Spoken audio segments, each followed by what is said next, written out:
नमस्कार, vision IAS के news today के इस अंक में आप सभी का स्वागत है। इस अंक में हम आपके लिए लेकर आए हैं यूपीएससी परीक्षा की दृष्टि से महत्वपूर्ण कुछ अहम खबरें। इस अंक के साथ मैं हूं दिव्या तोमर। फार्मास्यूटिकल विभाग ने राष्ट्रीय चिकित्सा उपकरण नीति 2022 के मसौदे पर दृष्टिकोण पत्र जारी किया। सैंपल रजिस्ट्रेशन सिस्टम के तहत वर्ष 2017-19 के लिए भारत में मातृ मृत्यु पर विशेष बुलेटिन जारी किया गया। शिक्षा मंत्रालय ने यूडाइस यानी unified district information system for education plus 2020-21 पर रिपोर्ट जारी की। रूस यूक्रेन युद्ध में हुआ जेनेवा अभिसमय के सिद्धांतों का उल्लंघन, जनगणना के लिए नए नियम अधिसूचित किए गए और वाहन स्क्रैपिंग सुविधा के पंजीकरण और कार्यों के निर्धारण के लिए अधिसूचना का प्रारूप जारी किया गया। आइए अब खबरों पर विस्तार से चर्चा करते हैं। इस अंक की सबसे पहली खबर चिकित्सा उद्योग से है। फार्मास्यूटिकल विभाग ने राष्ट्रीय चिकित्सा उपकरण नीति 2022 के मसौदे पर दृष्टिकोण पत्र जारी किया है। इस मसौदा नीति का लक्ष्य चिकित्सा उपकरण क्षेत्र, जिसे लोकप्रिय रूप से मेडटेक सेक्टर कहा जाता है, इसके विकास को सुगम बनाना है। नीति के तहत क्षेत्र में स्वसंधारणीयता यानी सेल्फ सस्टेनेबिलिटी और नवाचार सुनिश्चित किया जाएगा। साथ ही चिकित्सा उपकरणों की उपलब्धता, वहनीयता, सुरक्षा और गुणवत्ता जैसे उद्देश्यों को भी पूरा किया जाएगा। मौजूदा समय में मेडटेक क्षेत्र का बाजार करीब 11 अरब अमेरिकी डॉलर के बराबर है। इसके वर्ष 2025 तक बढ़कर 50 अरब अमेरिकी डॉलर होने की संभावना है। इस ड्राफ्ट पॉलिसी की मुख्य विशेषताओं की बात करें तो इसके तहत विनियामकों को तर्कसंगत बनाने पर ध्यान दिया जाएगा। इसके तहत व्यवसाय करने की सुगमता को बढ़ाने के लिए विनियामकीय प्रक्रियाओं और एजेंसियों की बहुलता को अनुकूलित किया जाएगा। साथ ही विनियामकों का मानकीकरण करने के लिए वैश्विक मानकों के साथ सामंजस्य भी स्थापित किया जाएगा। इसके अलावा राजकोषीय और वित्तीय सहायता के लिए इसके माध्यम से स्थानीय विनिर्माण पारितंत्र के विकास को प्रोत्साहित करने के लिए प्रतिस्पर्धात्मकता का निर्माण किया जाएगा। चिकित्सा उपकरणों के गुणवत्ता मानक और सुरक्षा पर ध्यान केंद्रित किया जाएगा। बुनियादी ढांचे के विकास के लिए इसके तहत लागत संबंधी प्रतिस्पर्धा को सुधारने के लिए चिकित्सा उपकरण पार्क सहित सर्वश्रेष्ठ आधारभूत संरचना स्थापित की जाएगी। इसके अलावा अनुसंधान और विकास तथा नवाचार को बढ़ावा देने के लिए इसके तहत प्रमुख हितधारकों के बीच सहयोग, वैश्विक भागीदारी और संयुक्त उद्यमों के माध्यम से अनुसंधान एवं विकास तथा नवाचार को बढ़ावा दिया जाएगा। इसके अलावा मानव संसाधन विकास की बात की जाए तो इसके तहत उच्चतर शिक्षा में प्रासंगिक पाठ्यक्रम को शामिल किया जाएगा। इसका उद्देश्य नवाचार संबंधी मूल्य श्रृंखला में आवश्यक कौशल के साथ भविष्य के लिए तैयार मानव संसाधन का विकास करना है। भारत में चिकित्सा उपकरण क्षेत्र की बात की जाए तो ये अलग अलग प्रकार के चिकित्सा उपकरणों का विनिर्माण करने वाला एक क्षेत्र है, जिसमें शामिल है इलेक्ट्रॉनिक्स उपकरण, प्रत्यारोपण यानी इम्प्लांट्स उपकरण, कंज्यूमेबल और डिस्पोजेबल उपकरण, इन विट्रो डायग्नोस्टिक यानी आईवीडी से जुड़े उपकरण, सर्जिकल उपकरण आदि। भारत चिकित्सा उपकरणों के मामले में विश्व के 20 सबसे बड़े बाजारों में शामिल है। साथ ही ये एशिया में सबसे बड़ा चिकित्सा उपकरण बाजार है। वैश्विक चिकित्सा उपकरण बाजार में भारत की हिस्सेदारी 1.5% होने का अनुमान है।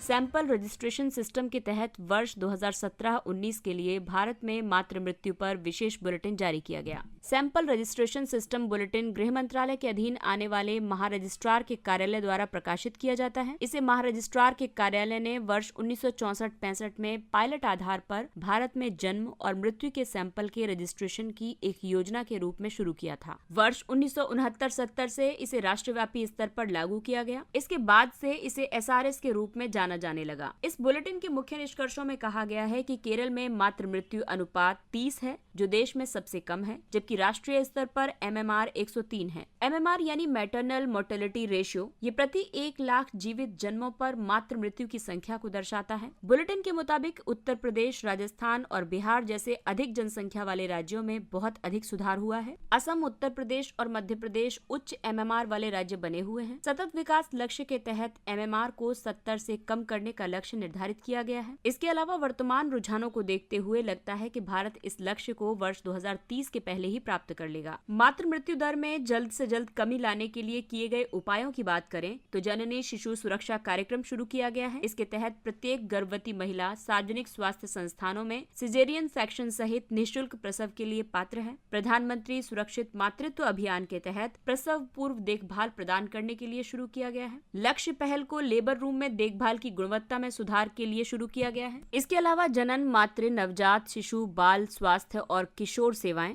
और 10 लाख से अधिक मान्यता प्राप्त सामाजिक स्वास्थ्य कार्यकर्ताएं मातृ मृत्यु को कम करने के प्रयासों में सहयोग कर रही हैं। हाल के वर्षों में राज्यों में MMR की स्थिति देखें तो बिगड़ती स्थिति है छत्तीसगढ़, पश्चिम बंगाल, उत्तराखंड और हरियाणा की। इन राज्यों में MMR पहले की तुलना में 2017 से 19 के बीच में बढ़ा है। वहीं सबसे निचले स्थान पर जो राज्य हैं वो हैं असम, उत्तर प्रदेश और मध्य प्रदेश। लेकिन इन राज्यों में MMR की दर में सुधार आया है, यानी कि पहले की तुलना में इनमें गिरावट आई है, जैसे कि आप इन आंकड़ों के माध्यम से देख सकते हैं। वहीं सर्वश्रेष्ठ प्रदर्शन करने वाले राज्य हैं केरल और महाराष्ट्र। ये आंकड़े ये दर्शाते हैं कि प्रति 1 लाख जीवित जन्मों पर कितनी माताओं की मृत्यु हो जाती है। और अगली खबर शिक्षा क्षेत्र से। शिक्षा मंत्रालय ने यूडाइस प्लस यानी एकीकृत जिला शिक्षा सूचना प्रणाली unified district information system for education plus 2020-21 पर रिपोर्ट जारी की है। यूडाइस स्कूली शिक्षा से संबंधित सबसे बड़ी प्रबंधन सूचना प्रणालियों में से एक थी। इसके तहत प्राथमिक और माध्यमिक शिक्षा के लिए जिला शिक्षा सूचना प्रणाली को एकीकृत किया गया। इसकी शुरुआत वर्ष 2012-13 में हुई थी। यूडाइस प्लस को वर्ष 2018-19 में विकसित किया गया। ये यूडाइस का एक नवीनतम संस्करण है। पहले यूडाइस के तहत कागजी प्रारूप में डेटा को हाथ से भरा और फिर इसे कंप्यूटर में फीड किया जाता था। इस प्रक्रिया से जुड़ी समस्याओं को दूर करने के लिए यूडाइस प्लस को शुरू किया गया। यूडाइस प्लस के तहत संपूर्ण प्रणाली ऑनलाइन है। इसके तहत रियल टाइम आधार पर डेटा का संग्रह किया जाता है। इस रिपोर्ट के मुताबिक सकल नामांकन अनुपात, जो कि शिक्षा में भागीदारी के सामान्य स्तर को मापता है, इसमें स्कूली शिक्षा के सभी स्तरों पर वर्ष 2019-20 की तुलना में वर्ष 2020-21 में सुधार हुआ है। छात्र शिक्षक अनुपात की बात करें तो ये अनुपात प्राथमिक स्तर के लिए 26, उच्च प्राथमिक स्तर के लिए 19, माध्यमिक स्तर के लिए 18 और उच्चतर माध्यमिक स्तर के लिए 26 है। ये आंकड़े वर्ष 2018-19 की तुलना में सुधार की स्थिति दर्शाते हैं। प्राथमिक से लेकर उच्च माध्यमिक शिक्षा में 12.2 करोड़ से अधिक लड़कियां नामांकित हैं। ये वर्ष 2019-20 की तुलना में 11.8 लाख लड़कियों की वृद्धि दर्शाता है। कोविड-19 वैश्विक महामारी के प्रभाव में वर्ष 2020-21 के दौरान सरकारी सहायता प्राप्त और निजी स्कूलों के 39.7 लाख छात्रों ने सरकारी स्कूलों में प्रवेश लिया। स्कूल की अवसंरचना को देखें तो छात्राओं के लिए कार्यशील शौचालय सुविधा, पेयजल, हाथ धोने की सुविधा, इंटरनेट आदि जैसी सुविधाओं वाले स्कूलों का प्रतिशत वर्ष 2019-20 की तुलना में वर्ष 2020-21 में बढ़ा है। रूस यूक्रेन युद्ध में हुआ जेनेवा अभिसमय के सिद्धांतों का उल्लंघन। वर्तमान में चल रहे रूस यूक्रेन युद्ध के दौरान रूसी सैनिकों पर जेनेवा अभिसमयों के सिद्धांतों के उल्लंघन का आरोप लगाया गया। जेनेवा अभिसमय 4 संधियों और 3 एडिशनल प्रोटोकॉल्स का एक सेट है। इन 4 संधियों को वर्ष 1949 में औपचारिक रूप दिया गया था, जबकि 3 एडिशनल प्रोटोकॉल्स में से पहले और दूसरे प्रोटोकॉल को वर्ष 1977 में और तीसरे प्रोटोकॉल को वर्ष 2005 में औपचारिक रूप दिया गया था। इनमें किसी युद्ध के दौरान प्रभावित होने वालों के साथ मानवीय व्यवहार करने के लिए व्यापक रूप से स्वीकृत नैतिक और कानूनी अंतर्राष्ट्रीय मानकों को शामिल किया गया है। जेनेवा अभिसमयों को संयुक्त राष्ट्र संघ के सभी सदस्य देशों सहित 196 देशों द्वारा अनुसमर्थित या रेटिफाइड किया गया है। इसके अलावा 3 एडिशनल प्रोटोकॉल्स को 174, 169 और 79 देशों द्वारा अनुसमर्थित किया गया है। आइए अब आपको बताते हैं जेनेवा अभिसमय के बारे में। जेनेवा अभिसमय में 4 संधियां हैं। प्रथम संधि युद्ध के दौरान भूमि या स्थल पर घायल और बीमार पड़े सैनिकों को संरक्षण प्रदान करती है। साथ ही इसके तहत चिकित्सा और धार्मिक कर्मियों, चिकित्सा इकाइयों और चिकित्सा संबंधी परिवहन को भी संरक्षण प्रदान किया गया है। वहीं दूसरी संधि के मुताबिक युद्ध के दौरान समुद्र में घायल और बीमार पड़े सैनिकों तथा क्षतिग्रस्त जलपोतों के सैन्य कर्मियों को संरक्षण प्रदान किया जाता है। साथ ही इसके तहत समुद्र से गुजरने वाले जहाज रूपी अस्पताल और चिकित्सा संबंधी परिवहन को भी संरक्षण प्रदान किया जाता है। तीसरी संधि युद्ध बंदियों पर लागू होती है।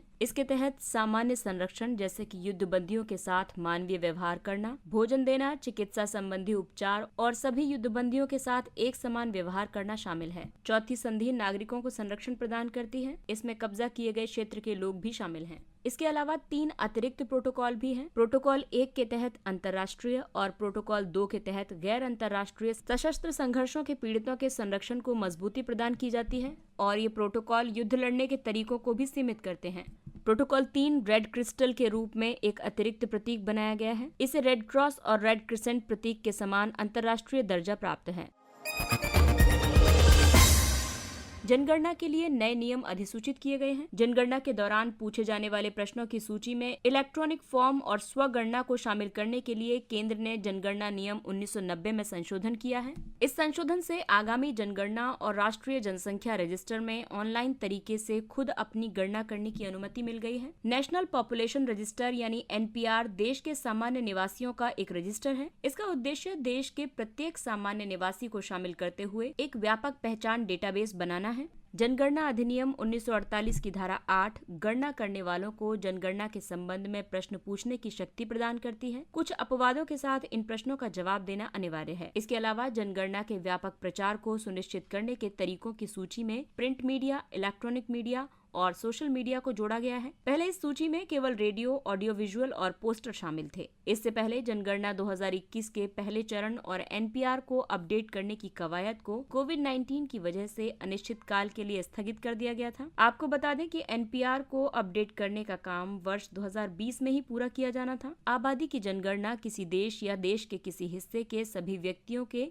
एक विशिष्ट समय पर जनसांख्यिकीय, आर्थिक और सामाजिक डेटा एकत्र करने, संकलित करने, विश्लेषण करने और उन्हें जारी करने की प्रक्रिया है। आपको बता दें कि जनगणना कार्य गृह मंत्रालय के तहत आने वाले महारजिस्ट्रार और जनगणना आयुक्त के कार्यालय द्वारा संपन्न किया जाता है। आइए अब आपको बताते हैं जनगणना के इतिहास के बारे में। देश के विभिन्न हिस्सों में वर्ष 1865 और 1872 के बीच एक व्यवस्थित और आधुनिक जनगणना आयोजित की गई थी। हालांकि ये एक साथ पूरे देश में आयोजित नहीं की गई थी। वर्ष 1872 में संपन्न हुई इस प्रक्रिया को लोकप्रिय रूप से भारत की पहली जनगणना कहा जाता है। हालांकि भारत में पहली बार एक साथ जनगणना वर्ष 1881 में हुई थी। तब से हर साल नियमित रूप से 10 साल में एक बार जनगणना की जाती रही है।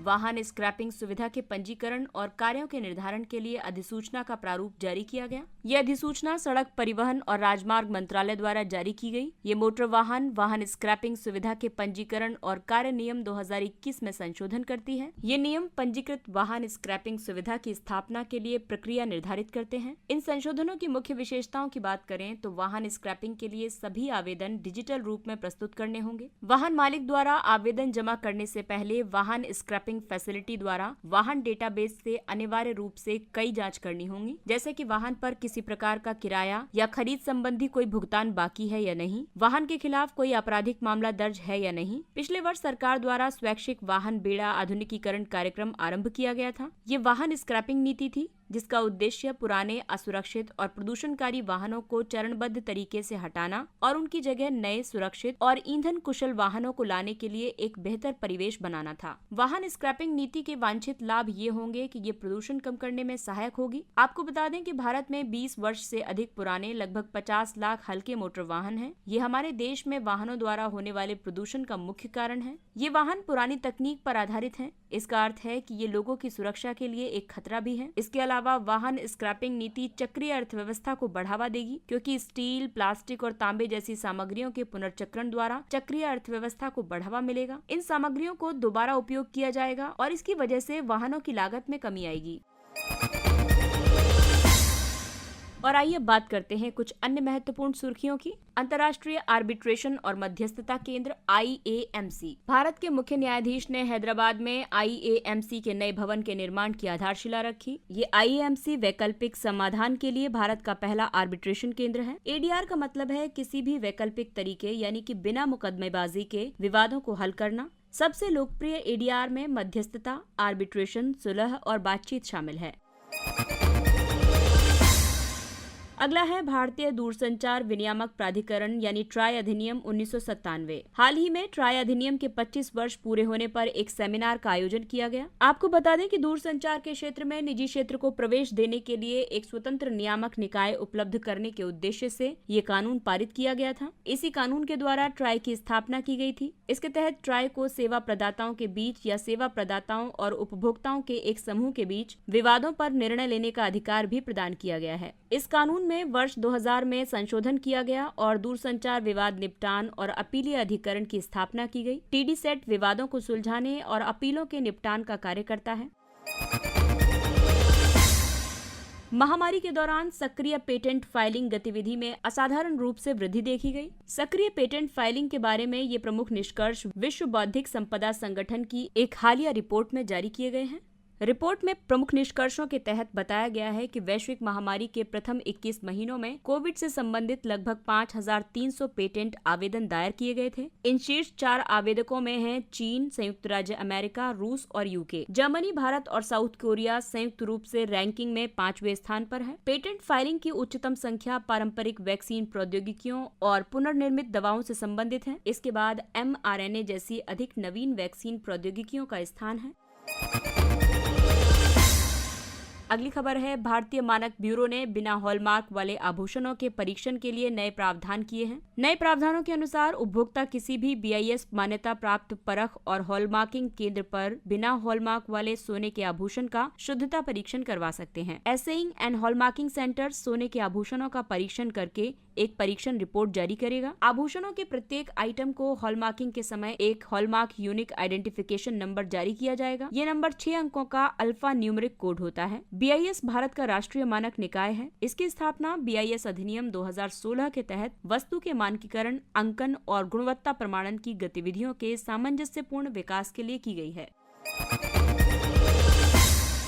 India water pitch pilot scale startup challenge. आवासन और शहरी कार्य मंत्रालय ने India water pitch pilot scale startup challenge पहल की शुरुआत की है। इसकी शुरुआत Atal mission for rejuvenation and urban transformation 2.0 के तहत की गई है। अमृत 2.0 को भारतीय शहरों को आत्मनिर्भर और जल सुरक्षित बनाने के उद्देश्य से शुरू किया गया था। इसके तहत सरकार सतत आर्थिक विकास को आगे बढ़ाने और जल या प्रयुक्त जल क्षेत्र में रोजगार के अवसर सृजित करने के लिए देश भर में 100 स्टार्टअप्स का चयन करेगी।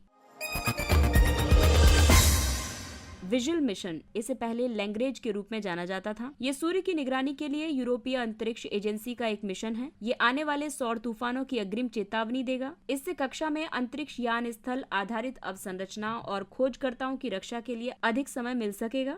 इसे वर्तमान दशक के बीच में यानी 2025 के आसपास प्रक्षेपित किया जाएगा। इसे 5वें लैंग्रेज पॉइंट कक्षा में स्थापित किया जाएगा। लैंग्रेज पॉइंट्स अंतरिक्ष में विशिष्ट अवस्थितियों को दर्शाते हैं। इन अवस्थितियों पर स्थापित पिंड स्थिर बने रहते हैं क्योंकि इन पर 2 निकाय प्रणाली सूर्य और पृथ्वी द्वारा लगने वाला गुरुत्वाकर्षण बल समान होता है। इस तरह इन अवस्थितियों पर स्थापित कोई छोटी वस्तु या छोटा पिंड पृथ्वी के साथ सूर्य की परिक्रमा करते हुए हमेशा पृथ्वी के सापेक्ष स्थिर बना रहता है। दूसरे शब्दों में, इन बिंदुओं पर स्थापित किसी पिंड को न तो सूर्य अपनी ओर खींच पाएगा और न ही पृथ्वी इसे अपनी ओर खींच सकेगी। अतः ऐसे संतुलन बिंदु जहाँ सूर्य और पृथ्वी के गुरुत्वीय बल बराबर होते हैं लैंग्रेज पॉइंट्स कहलाते हैं।